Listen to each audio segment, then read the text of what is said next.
This is a story about gardening, and also strategic thinking and strategy development. I have to admit that I'm not a gardener, nor am I an expert in horticulture. However, I think even my rudimentary knowledge about gardening, most of which I have learnt through my partner, has helped me to make the links that you will find in the story of Joe the gardener. In my role as a facilitator and coach, I like to tell stories and use metaphors. Stories can help to make sense of complex ideas, theories and processes. Stories can be a single point by which a group can view and identify with a concept. We all have different backgrounds, experiences, perceptions, hopes and ambitions, and these can lead to each of us seeing things in different ways. Using stories can help us all see and experience something in the same way. Let's think about Jack and the Beanstalk. We may all have a different picture in our heads of the giant. However, the story, its meaning and outcome is universal. I started using stories and imagery in the poetry I've been writing since my teens, and I've used fables and metaphors in my work for a number of years. So I thought I would try to find a metaphor and a story around something that is topical in organisations: strategy development. Let's meet Jo. Jo has a passion for gardening and has some experience. She's been given a plot of land by an auntie, and Jo is deciding how best to use the land to create a garden. She's inherited some gardening equipment and some money so she can buy some more equipment if necessary. How can Jo make the most of this opportunity? The first thought that is occupying Jo's mind is deciding what type of garden she wants to create. Should she create a rock garden, a flower garden, a moss garden, or just convert the land to an allotment? What will help Jo make up her mind? Is it the size of the plot, the incline, the type of soil, the drainage, what's already planted? What about her neighbour's land? What are they growing? Will they have an opinion? Planting fast-growing plants that will eventually put her neighbour's land into constant shade will not go down well. These are all the important questions that are whizzing through Jo's mind. If Jo wants to be ambitious and change what is already there, does Jo have the time, the desire, the energy, the resources to do this? Also, is Jo wanting a garden which is for all year round, a garden that is best in the summer, or a winter garden? In my mind, this is a little like a school considering a new strategy. Instead of the plot of land, we have the environment in which the school operates. What are the student numbers? What are the academic areas the school operates in? What's the research profile? Who are the competitors? Who else occupies the same marketplace? These are some of the things for the school to consider. If the school is ambitious and wants to enter a new market or shake up the existing one, is there the energy and the capacity to do so? Also, when looking at strategy, what's the length of time the strategy has to cover? Is it an academic year? Is it 5 academic years? These are all important questions to consider. Let's get back to Jo. Jo's decided to use the plot of land to create an allotment with a mixture of fruit, vegetables and flowers. The next thing Jo has decided to do is to work out what resources are required with respect to time, effort and money. She's also decided to look at the tools and equipment that she currently has at her disposal to see what can be used, what's needed now and in the future, and whether there are any tools that are surplus to requirements and can be sold on eBay. Jo has a list of things she would like to grow. However, she knows she needs to do some research.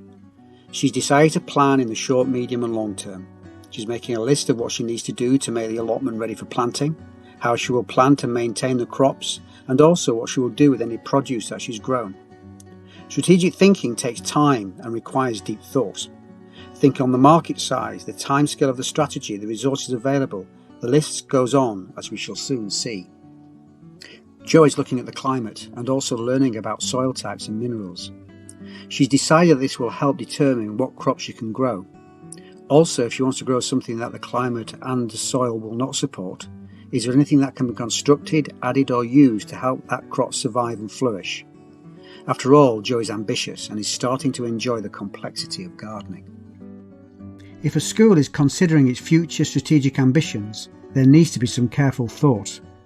Are these ambitions right for the school? Will they allow it to grow, to thrive, to be sustainable? Is the culture of the school aligned to these ambitions? The school may look for quick wins, and therefore it's important that the culture is aligned to achieve these. Looking at the culture and the resources available is just as important as a gardener looking at the quality and type of soil. In a garden, some plants grow well together. For example, asparagus does well together with marigolds and nasturtiums, as well as other herbs that include parsley and basil. This is because they will repel most of the pests that affect marigolds and basil plants, whereas growing fennel or garlic around asparagus is a bad idea. They will compete for the same nutrients. For the best results, avoid growing any onion family plant around the asparagus. If a school is to think strategically, which aims and objectives sit well with each other, and which may compete for the same resources, are any aims and objectives complementary, and are some just not compatible?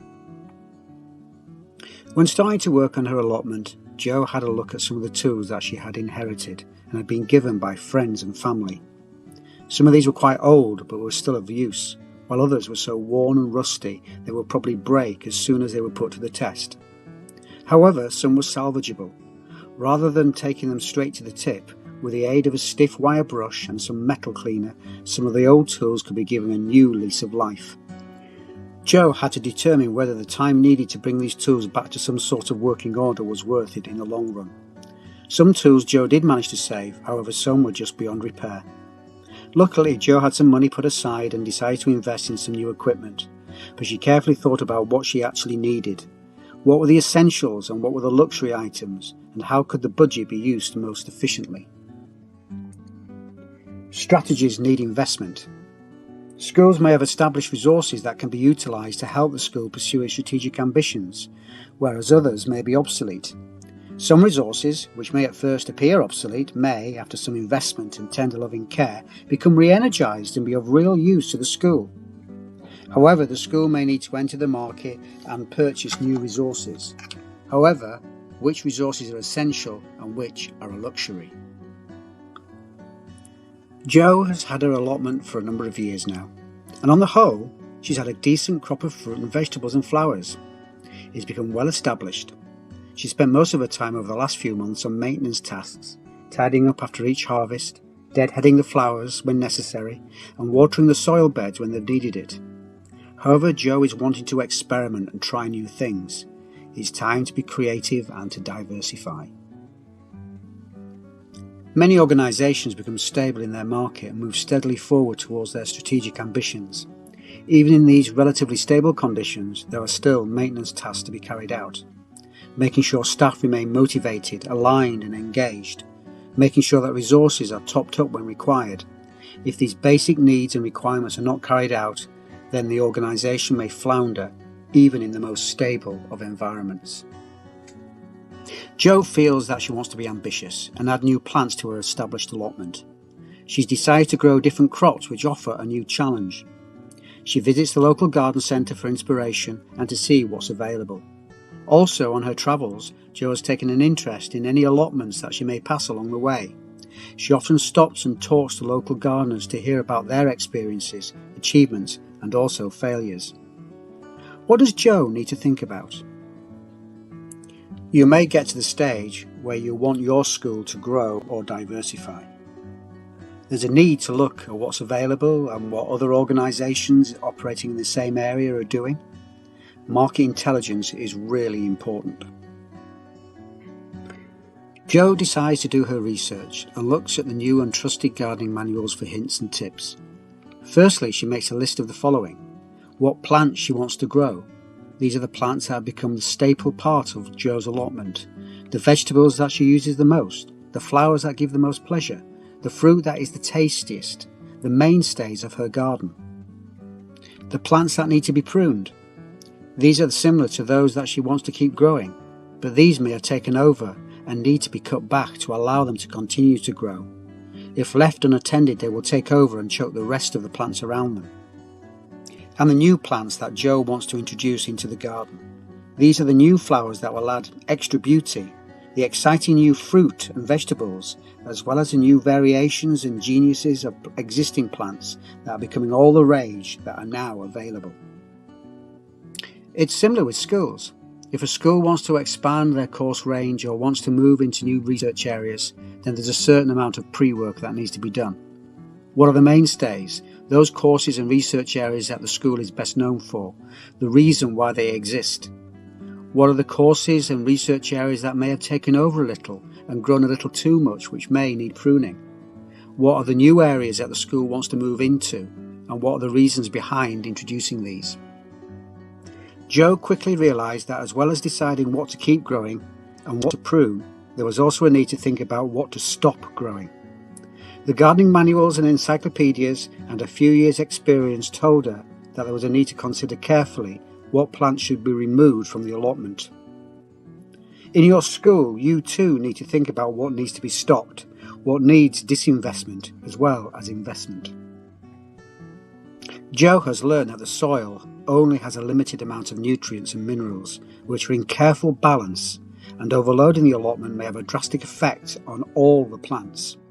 Disturbing this fine balance by overloading the ecosystem could mean that all the plants become vulnerable, and this could have a catastrophic effect on the allotment as a whole enterprise. Therefore, Jo thought carefully about what could be planted, pulled up and chopped down.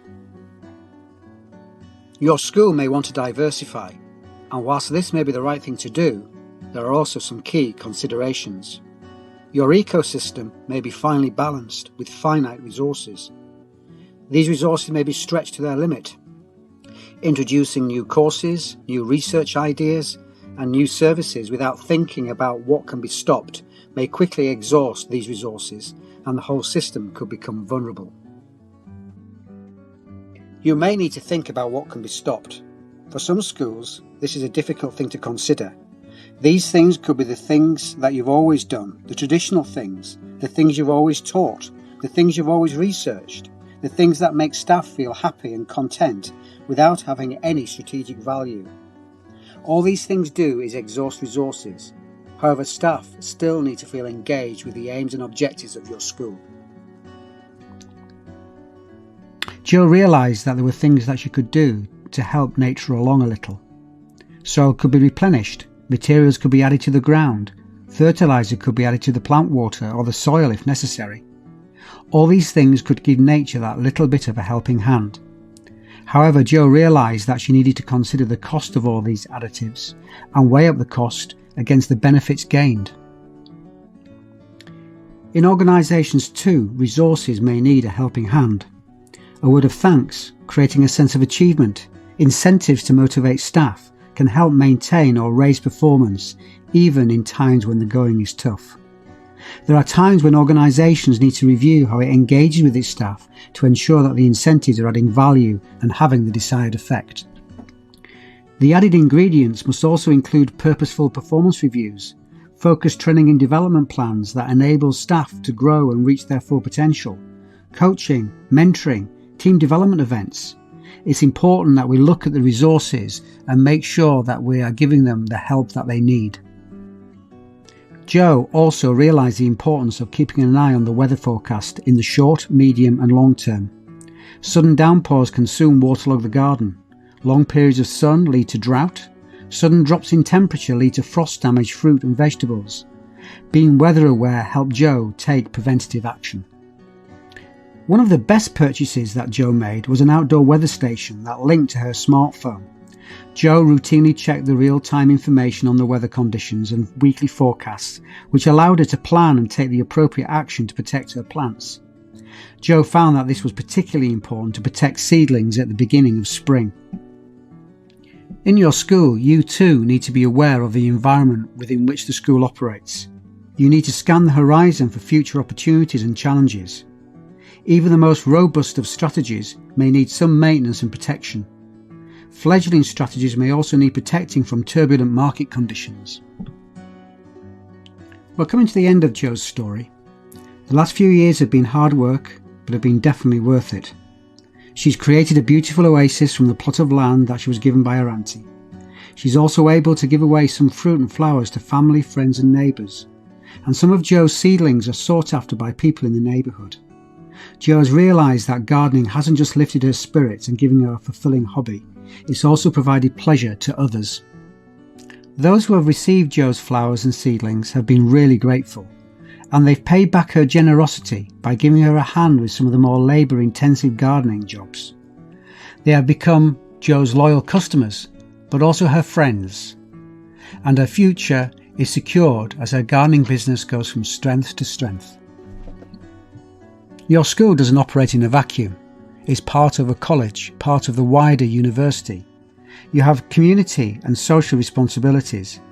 You work with a vast range of stakeholders, and by listening to them and involving them in your strategy development, you can create a strategy that benefits all.